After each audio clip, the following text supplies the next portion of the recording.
Today's Words of Wisdom, It's Rare to Have a Human Body, will be presented in French and English, with subtitles in Arabic, Aulaxese or Vietnamese, Chinese, Croatian, Dutch, English, French, German, Hebrew, Hindi, Hungarian, Indonesian, Italian, Japanese, Korean, Persian, Polish, Portuguese, Punjabi, Romanian, Russian, Spanish, Thai, Urdu, and Turkish.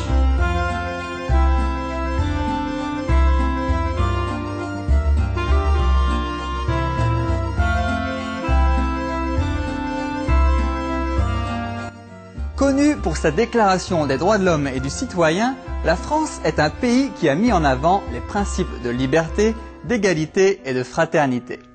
Le peuple français a bon cœur et est bien connu pour accueillir les immigrants venus chercher un foyer.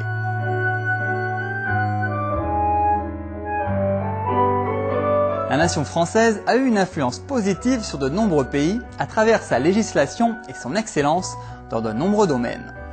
Par exemple, dans le domaine de l'exploration, les Français ont été à l'avant-garde de l'aérospatiale avec les frères Montgolfier et leur célèbre montgolfière qui a permis à l'homme de s'élever dans les airs.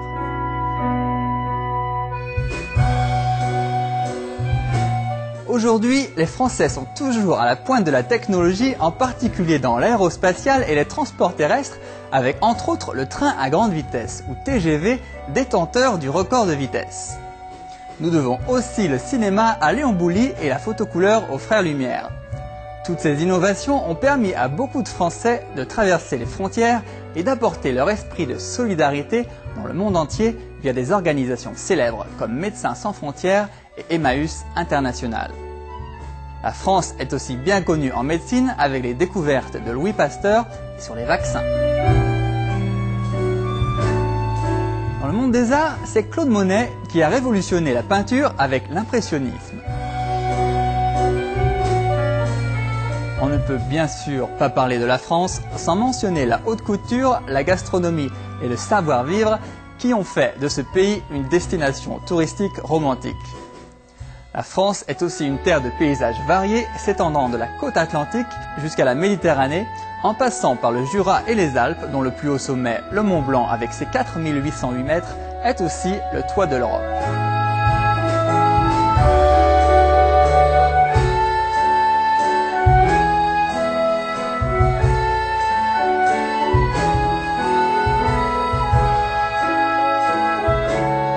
Au cours de sa tournée mondiale de conférences en 1993 et suite à l'invitation de sincères chercheurs de vérité, Maître suprême Ching Hai accepta de se rendre dans cet ancien pays de romances et d'histoires colorées pour partager sa sagesse et sa connaissance de la vérité.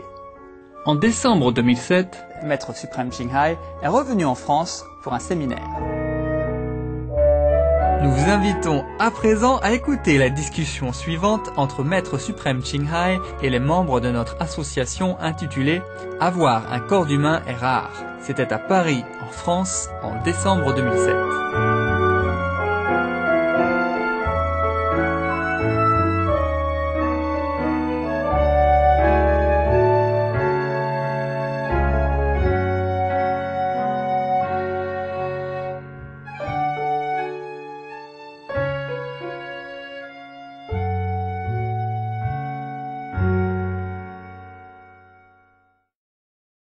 You want some joke first or serious story first? How many serious? How many jokes? Oh, no. All right, serious. Tuck your smile back in. Nobody allowed to smile, except the one who won't joke. I told you so many stories. I wonder if I have told this story or not.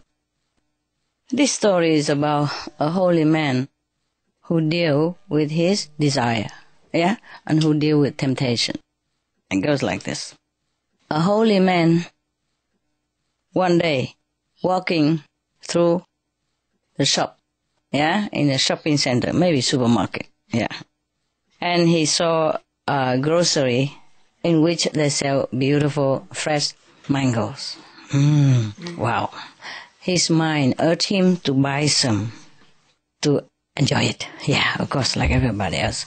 So the holy man was trying to tell him that, no, you don't need mangoes. Yeah. You don't have enough money to buy it to start with, and you don't need it. And you are a holy man. You just eat whatever you have, and you don't desire anything else. But would the mind listen? No? Okay. But the mind doesn't listen. Never mind. The holy man went back to his cave, continued to meditate. But all night long, all he meditated on was the fresh, luscious mangoes. You know everything. How come? Were you that holy man reincarnate? We all know very well the trick of the minds, yeah? Okay. So he was so tired and exhausted, sitting there fighting with his own mind. So he went into the jungle next morning, still defeated and exhausted by the fighting with the mind the whole night through. And he went and chopped some wood, yeah? And then with a lot of wood, he carried all the way from the jungle to the shopping center. Wow, it's a long way, many kilometers long. Originally, he went there just to get some necessity for the whole week, you know? Yeah, to his cave. Like some bare necessity, like maybe some flour for chapatis, yeah? And just some salt, some just simple, yeah? Yeah. No, I tell you, I know this very well too. I was in India, nah? I didn't have enough money at that time, huh? I just had what I saved with me, yeah? It lasts for a while in India, but it's not forever, and I know my limit. So every day I allow myself like maybe 2 rupees. You know how much that is? Maybe 10 cents. Okay? 2 rupees is fine. You know, you can buy flour, you can buy some salt for chapati, and you buy a cucumber. And tomatoes, sometime like that. So what I do is I buy a jar of peanut butter, some flour, and those very flat plate which I can use to eat and cook tea and bake chapati on it. So he carried the heavy wood load to the bazaar, which is a very long way, many kilometers. You know how holy men in India, they live up in the mountain somewhere, yeah, in a cave somewhere. And to go down to the mountain, you know, to the bazaar, it takes a long time. They mostly live far away from it all, because that's what they want. Yeah, but then it's inconvenient when you want to have something, huh? And nevertheless, he carried a heavy wood load down to the mountain. And then he's very tired and exhausted. But he doesn't give himself rest. He keeps telling himself, you want the mangoes, you work for it. Now you carry the wood and you don't complain. And the mountain road, you know, very difficult, but he make himself do it. Okay, there you are. He came down to the mountain. At last, he sold the wood, exchanged it for money, and bought some mangoes. And then he went back to his cave, in the forest. And he put it on the stone in front of his cave and he said, okay, you just look at it, okay? Because I know you very well. He talked to himself. He said his mind. He said, today, you want me to buy you mangoes. Tomorrow, you will want something else, yeah? A melon. And the next day, who knows, you might want to buy a house, and then you will want me to have a wife to take care of the house, and then that's it, finish of my story, end of my life. I know what you want. That's what you want, hey? I'm showing you. That's not going to happen. Okay. Becomes a wife, and then come the wife, and then the children, yeah? Yeah, and then the birthday, and then the death day, and then the marriage of the children, and then the grandchildren, and the marriage of the grandchildren, and forever. Never done. Never done. I will be then your slave. Yeah, at the end of all this. So he just telling that. And then just when he was talking to his mind like that, person passing by, yeah, his cave. So he called him, hey, buddy, take the mangoes. It's yours. So, of course, the traveler was hot and thirsty. Oh, immediately, are you sure, sir? Oh, yes. Oh, I'd be happy to take them all. He took them all. Yeah, even eating some of them in front of the holy man. Wow, poor holy man must be mouth-watering. Ah, poor guy. He worked so hard. He should have deserved it. At least he go and cut wood, no? But he doesn't want to do it again, huh? Suppose next day he want apple, huh? And then he have to go cut wood again, huh? And then just by the habit of following the desire of the mind, who knows where it leads him, yeah? Remember the story of the yogi who had just a cloth to cover his milk plates, yeah? Good, thank you. Thank you that you remember. So there was a journalist who brought in some humorous story for the editor-in-chief, of the journal. And the editor-in-chief was reading it for a while and then just don't say anything. So the journalist asked him, "Oh, why didn't you laugh? It's a very funny story." He said, "I laughed last year, no?" Same story. So it's very difficult to control our mind, huh? Yeah, I don't care. If he wants a mango, I give him a mango. Because I also work for it already, yeah? Maybe that's why I work so hard. Since I could afford a mango, I just have a mango. Otherwise, I could be saintly, yeah? I could go in the cave, sit there and meditate all by myself, yeah? And eating chapatis every day, and now and again, with some 5 samosas. You know what samosas is? Yes. No, this Indian snack is beautiful. It's like a meal itself, They put all kind of mixed vegetable inside, namely peas, yeah, chopped carrot, and potatoes, yes, and spice in it. No, maybe chapatis or masala, something like that inside, yeah. And then outside, they already fry that. Maybe they fried already or not. After. Huh? After they put it together. Oh, so they put it inside raw? Ah, okay. Oh, the stuff inside. The stuff inside, I think they fry a little bit first, no? Otherwise, it takes too long to cook the potatoes inside. I guess they did fry the potato, whatever, peas, sweet peas, and chopped carrot, fried together, spice them already.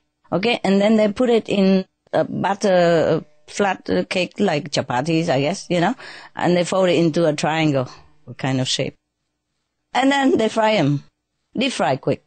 And that's how you eat it. And it tastes like heaven at that time, nah? Oh, it's lovely. I could not resist. It tastes so good. And just exactly that one tastes good. Not every one tastes like that. They just make it smaller than usual, It makes it more trouble. Because you eat one, you want another one. There's another story about the prophet and the devotees. Okay. One time, when Prophet Muhammad was talking with a group of disciples, he asked every of them in turn what they possessed. Yeah, possess. What is their possession? What do they have? Yeah. So, one of the disciples, by name Hazrat Umar, replied to the Prophet, "Oh, Prophet, I have a wife and many children, camels, and so on and so forth." It took him a long time to list all of his possessions. Yeah, maybe camels, and then coconut tree, and palm trees, and dates trees, and what else, house, hotel, room for rent, whatever, yeah. Take a long time, okay. All of the others made similar replies until the turn of one disciple by name Hazrat Ali. He said to his master, "Oh, master, oh, sir." He declared his love for the Prophet. He said, "My only possessions are God and you. Except for these two, I have nothing worth of mentioning." So the Prophet Muhammad was explaining his teachings through the answers of this disciple. He was well pleased, I guess, yeah? Saying that worldly possessions count for very little. We have them for a short time only. They do not go with us to the world beyond. Attachment to them leads only to pain and suffering, as we are born again and again to satisfy ourselves because of the desire for these, which had not been fulfilled during our lifetime. Yeah, because we have more, then we're more attached to them, and they give us comfort and I say pleasure and stuff. And when we die, we have not enjoyed all of them yet, you know. And then maybe at that splitting moment, our soul left the body with the desire that we haven't enjoyed all our possession. And then that's how we come back to life. I mean physical life again and again, transmigrate and suffer, yeah? So that's why the prophets say that possession only leads to suffering and transmigration. This is the lot of those who love the ways of the world. But those who love God and are always engaged in the contemplation of their beloved transcend this region of births and deaths. Well, the one who wrote this thinking, it's just a matter of understanding this simple truth. Is that simple? Yeah? Yes. Yes. Simple, but not simple to carry it out, huh? Yeah, I told you about the story of samosas. Yes, I was addicted to samosas at that time. But you have to know, I had very little money at that time. And mostly I eat just chapatis and sometimes some cucumber. Yeah, chapati and peanut butter. Yeah, just to keep the body still alive. So, of course, you know, when I pass by the samosa, wow. That is something out of that world. Yeah. So most of the sages, they also prefer to live in the mountain and remote area because of that too, nah? Perhaps, yeah? What you don't see doesn't hurt you, right? Doesn't tempt you. It's truly like that. Like in my place, if I stay away from the kitchen, I don't even think of eating. You know, I just stay in my place and do what I do and don't even feel hungry or nothing. But because of the dogs and I have to keep going into the house. And when I pass through the kitchen, I saw many things there. Okay, I start eating. It's like that. Sometimes I don't even feel hungry. But if I don't eat then later on I would think of them as well. So I might as well just eat it while I'm not even hungry so that I don't eat too much even, you know. In Chinese feng shui, they also advise you not to build a kitchen in the middle of the house. How do they know? How could they guess? Because they said that in the feng shui, the art of building good house and auspicious house, they say if you build a kitchen in the middle of the house, then everyone in the house will be too attached to food. With all the activities which surrounded the cooking and food and stuff like that. So they even advise you to build a kitchen outside. So when you want to go to eat an extra, you have to think twice. Do I want to venture into the cold, into the wild outside of the garden and cook something or not? I'm thinking of moving my kitchen outside into some remote area of the garden, you know, where it's freezing day and night in winter, and then we think how much weight we can lose. My dogs also get fat. You know, yeah, one or two of them are really putting weight on. You know, happy. You know, when she lay down, her fat just flow alongside. They flap on one area, you know. And when she wake her body, you can see flop, flop, flop, you know, running back and forth.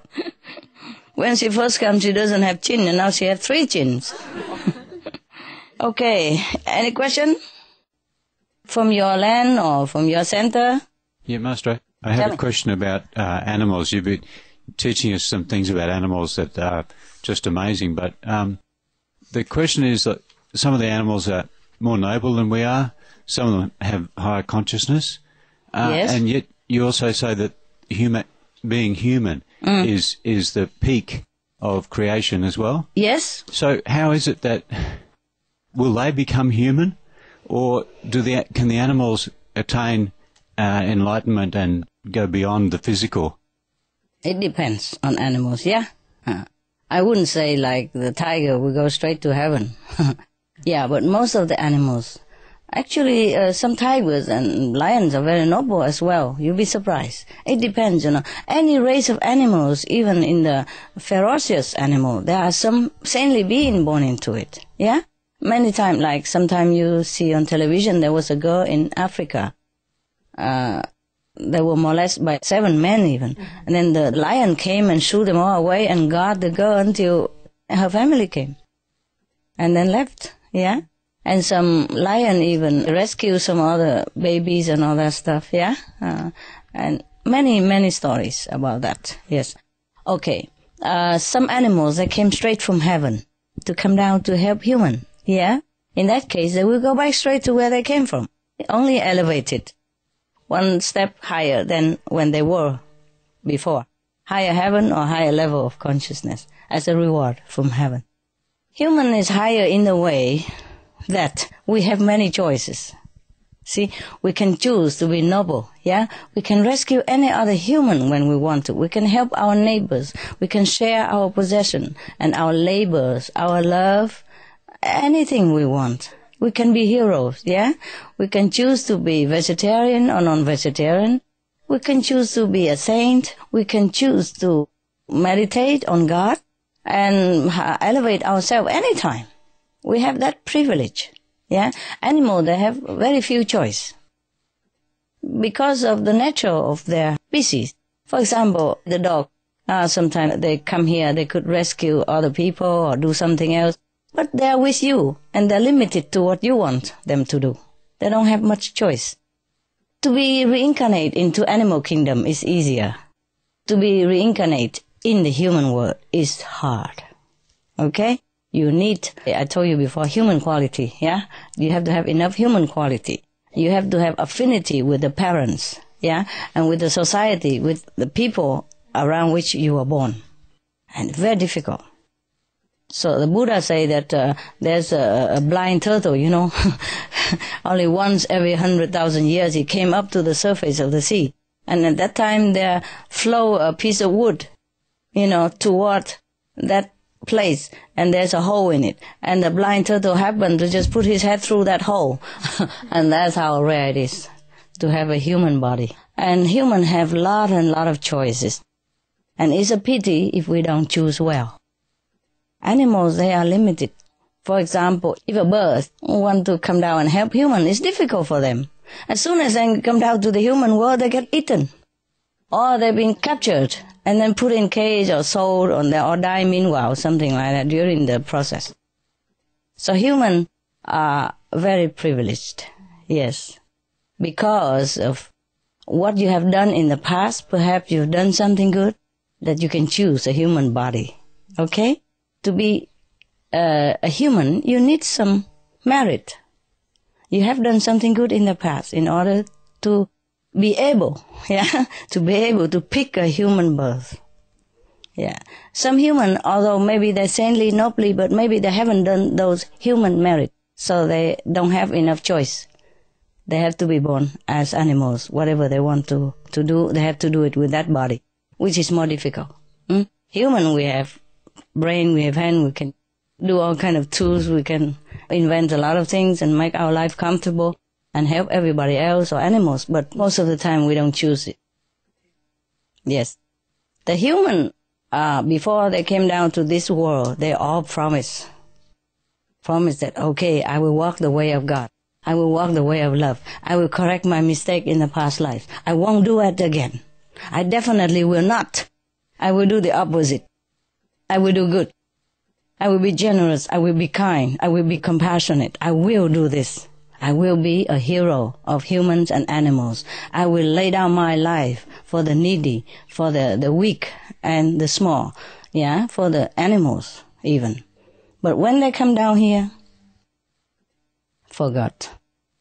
And the force of the previous bad karma come pounding upon them also, together with the fixed bad karma of this lifetime. The fixed bad karma of this lifetime is the one that they are born with. They have to pick up some bad karma to be born with, yeah? That's the price they have to pay to be a human. They have to struggle to be good. It's not easy for them that they're born and then everything there, you know, they have enough wealth, they have enough strength, and they have just unchangeable compassion, you know, and then they will always do good. And they will always part with their money easily. It's not like that. They have to pay the price. That is struggling with the obstacles that they are born with the bad karma that they are born with. with what they did in their last life. They come back onto them. And they have to struggle against that, to do the opposite. Many fail miserably. And then have to come back again, promise again, but this time we double. The bad karma of the past life and the life now will come back on them on the next future life. Be harder and harder all the time. So you see how poor the human is, yeah? And if they don't have any guide to show them, to remind them, to support them mentally and physically and spiritually, and the congregation of saintly people will have the same goal, same minded, then they fail miserably. Many people fail. You see? Give in to the force of bad karma, of the mind. It's very difficult. Thank you, Master. Sorry. Is that clear enough, love? Yeah, that's beautiful. So we should really look at animals as our benefactors who've come here to help us. They do help, yeah, a lot. Yeah, even though we've got the tough job. Yes. But we should look at them quite different to what we do now. Okay, so you want to look up to them now? Yeah. That's good. Okay, many animals, they help invisibly, you see, but their help is limited. You see, for example, I have a neighbor who has a horse, okay? He is quietly ward off negative influence, ward off negative people. But nobody knows that. And he's limited to where he is. The neighbor has him, but he has the style for him, and then a fence, yeah, you know, we only run up and down in that square meters, you know. And he eat the grass in there, and sometimes don't have anything. And they eat, you know, maybe in the morning they feed them and then let them out all day. Nothing to eat until 5, 6 o'clock at night. And then inside probably eat then and then go to sleep. Something like that. And even though he wanted to help humankind, but he's limited to helping maybe only me as his neighbor and his own family, who's caretakers. Does the horse have any awareness of his job? Oh, sometimes yes, sometimes no. He just do it like the sun shine on you. Okay? Thank you. The sun will not proclaim anything, will not think anything. Like you're breathing. Yeah? You don't aware, but you do it. Yeah. That's just an example for you, huh? And for example, the swan, yeah? Is helping me to tell me some other stuff, yeah? Something about who's bad and all that for me, or who I should not have. But I have them in any way, bad or not bad. Because, well, that's the way I do. But I do appreciate, she told me, yeah? For example, like that.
Ce fut un honneur de vous avoir eu parmi nous aujourd'hui dans Paroles de Sagesse.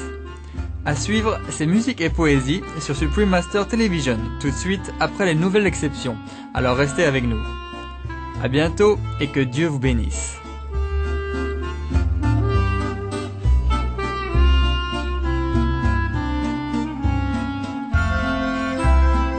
We appreciate your wonderful presence today on Words of Wisdom. Coming up next, music and poetry on Supreme Master Television, right after Noteworthy News. Please stay tuned. Farewell and God bless.